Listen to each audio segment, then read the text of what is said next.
Good morning, everyone, and welcome to beautiful Ischia and to the Essence Autumn School, which is hopefully going to be equally enjoyable as this island and this resort we're at. So I'm very pleased to welcome you to this first kind of larger event that the Essence Network will run. And I will just give a short presentation on the actual network for those who don't know the network and its work, and also give a bit of an overview of the program of this school. So the Essence Network is a Marie Curie-funded initial training network. So its full title is Evolution of Shared Semantics in Computational Environments, which sounds very, very complicated and elaborate, but I hope after I've given you this brief introduction, it'll become clear that we're actually interested in a very general and very interesting overall research problem. We started in November of 2013, so we're just coming up to the end of our first year. It's a 4-year project, and the core of young researchers it supports will be 11 PhD students and 4 postdocs. So we already have recruited almost all the PhD students, 10 of them, and 2 of the postdocs, and we'll have another 2 postdocs for the second part of the project. So the network is coordinated by Edinburgh, and our main academic partners are Trento, Amsterdam, Barcelona, and Brussels. And then we have 3 companies and 2 public organizations, including there's a big software company, people from the defense sector, and also from the Scottish government. And so it's a very interdisciplinary mix of people who are computer scientists, linguists, evolutionary psychologists, and generally people who are interested in communication, semantics, and its evolution and how it's negotiated among people and artificial agents. So our vision is based on the observation, which you certainly all know about, that people are very good at resolving communication conflicts, and that this is one of the key features that makes human communication robust to failure, resilient, flexible, and adaptable. So people typically don't rely on a very, very rigid and fixed semantics of things, but they can kind of renegotiate the meaning of what they say, and this helps them solve their communicative problems. And basically the vision of Essence is to translate these capabilities into artificial agents or computational systems more generally. And this is something that, of course, people in natural language processing, in artificial intelligence and linguistics have been interested in for a long time. But our approach is very much an effort to bring together this very fragmented landscape of research across different disciplines, with a focus on really understanding what goes on in human intelligence and human collective intelligence in that regard, and attempting to utilize that to actually build real systems. So there's a very strong computational focus, even though we're very interested also in the theoretical foundations. People are so good at these things that sometimes we even don't really realize that they're making a conscious effort to say what they say. And this is kind of a humorous take on this, which I've taken from a satirical website, and it just came out a few days ago. And it says, most people don't understand the things they say, which is aimed to kind of make fun of people who just repeat sound bites and phrases they hear, as it says, they've learned on TV from the internet or from other more clever people. And actually, this is pretty much my own personal view of the meaning of communication for people, which is that most of the time we really don't have a very clear idea of what it means that we're saying, and yet communication works. And that's fascinating. And we know that very often machines have a very poor capability at doing such things. And this is why computational systems, where they are distributed and where they come from different stakeholders with different views or different interests, this communication and coordination among them fails. because it's the way in which we capture meaning in computational systems is too brittle and too rigid. So I would like to get to a point personally where machines don't really understand what they're saying, but it works. So our approach is based on looking at communication and meaning as an evolving process. So to take into account how meaning is constantly negotiated and renegotiated among both artificial agents and humans, and to understand what representational means, what reasoning processes, and what decision-making strategies are needed to understand communication, to adapt to somebody else's view so that the interaction can work, and also to learn about what the semantic structures are that underlie a certain collective that uses communication in a certain way.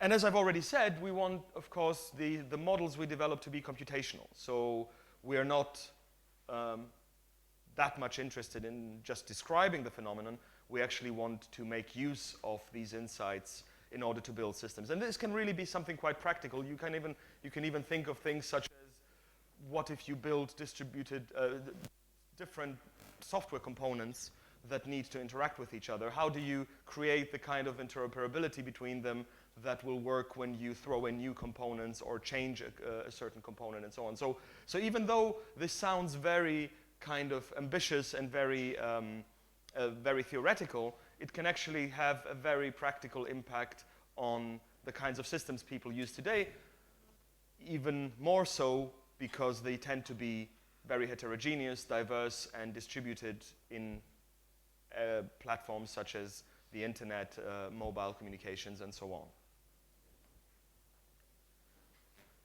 So one way we've used to describe essence to children, which I think is actually gives a fairly interesting, simple example and simple and easy to understand use case of this sort of thing, is this example where we had a little boy talking to a robot, and the boy is complaining that he tried to paint a picture of shepherds and sheep, but they ended up looking more like dogs. And then the robot has no idea what Kevin is talking about. What looks like dogs, the shepherds or the sheep, right? So the reason we can answer this question, and this is not so much about the anaphora resolution of, what does they refer to. We're not interested here so much in this linguistic problem, but we're interested in what is the reasoning process that helps a human disambiguate this sort of thing. And so the boy has to explain to the robot that a shepherd is a person has 2 legs, a dog has 4 legs, and similar things are likely to be painted in the same way. So the correct inference is, of course, that the sheep looked like dogs and not the shepherds, because that's more unlikely. And then this, I think, even though it's a very simple example, it really illustrates why people are good at these things, because they manage to understand the contextual knowledge, to combine different kinds of knowledge about the domain, but also to be quite flexible about things that are fairly ambiguous and vague. So, of course, there are humans who walk on 4 legs. Of course, there are sheep that have 2 legs missing, and so on, but we also reason in a quantitative way, and we also are able to draw these inferences that will usually work, even though we have no precise definition or no one-size-fits-all sort of logic that guides our reasoning in these kinds of problems. So what we would like to get to after 4 years would be systems that are able to share, negotiate, and evolve meaning, which I've kind of already said. But also, of course, this is a training network, and this is also an opportunity to actually build a research base in this sort of area. And most importantly, because it's so fragmented and because the different people in various areas that work on this kind of topic are not very often talking to each other a lot. So we really want to utilize the funding for this project to make use of the work done in different areas and bring people together. And essentially, this school is the first event that is open to people outside the network, and that we're organizing to nurture this research base across Europe. So even though it's the first really open event, we've deliberately kind of kept it quite small. We wanted to make sure that people have lots of opportunities to interact, that that we can also use it to explore which subtopics and themes most people are interested in and what areas might be relevant, and also to enable people to actually talk to each other and build future collaborations. So by all means, I would encourage you to make use of this opportunity. We will all be in the same place 24/7 for the next 3.5 days. So it's an ideal opportunity to have these discussions over dinner or over a drink at the bar. And I think it's really nice to be in this environment that can be very helpful in achieving that. So I'm also very pleased about the speakers we've managed to get for this event. They all come from very different areas. We have people from ontology, semantic web. We have people from language evolution. We have people from the agent-based systems community. We have speakers from knowledge representation and that sort of thing. So I think there are probably very few opportunities to attend a single event where you can get tutorials and lectures from this kind of broad range of speakers, the work of whom all relates to this interdisciplinary theme. So you will all have seen the program, and it's also in your programs that you just got at registration. But I just want to go briefly over the rough structure of the school. So we're going to have 2 tutorials today on ontology matching and on iterated learning. So these are very much focused on semantic technologies in the case of Pavel Schweiko's talk, and on language evolution and learning in Simon Kirby's talk. Then tomorrow morning we have a morning of shorter presentations that are more specific research people have done in various areas related to essence. So Enzo Maltese is going to talk about the different kinds of tools and systems that have been used in knowledge systems that integrate different views and that accommodate for diverse bodies of knowledge. Carlos Sierra will talk about agreement technology. So this is a very much kind of agent and decision-making focused area where people are interested in systems that enable people and artificial agents to reach agreement. So it's much more about decision-making, coordination, and these kinds of things. And Ellen Bundy will talk about a particular approach to representational change and trying to automatically revise theories. So this is a lot about knowledge representation, ontology evolution, and ontological reasoning. Then David Schlangen will have the afternoon tutorial on semantics and pragmatics of dialogue. So this is complementary to the other themes because it actually looks at how individual communicative interactions are structured and can be conceptualized. And then we also have an after-dinner talk by Carlos Sierra in the evening, which is about how to survive your PhD, which is certainly a question that many of the attendees will be interested in, as this is the main thing that will keep them busy for the next 3 years or so. Wednesday morning, we have 2 talks from people who come from the agents community. So Matthias Spahn will talk about decision theoretic foundations for decision-making, which not just apply to communication, but more generally to rational decision-making and learning.